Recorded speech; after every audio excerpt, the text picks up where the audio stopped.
Aunty கோலத்தில் முருகனை பார்க்க குடுப்பன வேணும், சாதாரணமானது இல்லை.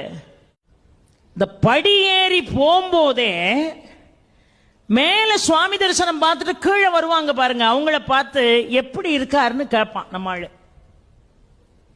மனுஷாள் ஒருத்தரை பார்த்து இன்னொருத்தர் எப்படி இருக்கீங்கன்னு கேட்கறது இயல்பு. இவனே இவன் பாவத்தை தொலைக்க பழனி மலை மேல ஏறிக்கிட்டு இருக்கான், அங்க இருந்து பாவத்தை தொலைச்சிட்டு கீழே வர்றான் பாருங்க, அவனை பார்த்து அவர் எப்படி இருக்காரு அப்படி. இப்ப போக முடியாதுன்றான்.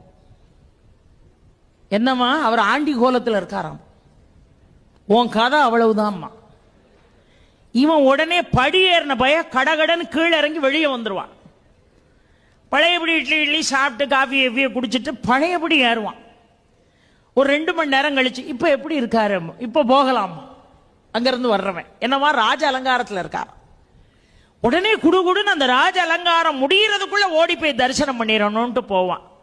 பெரியோர்களே, பூர்வ ஜென்ம புண்ணியம் செஞ்சிருந்தா மட்டும்தான் ஆண்டி கோலத்தை தரிசிக்க முடியும்.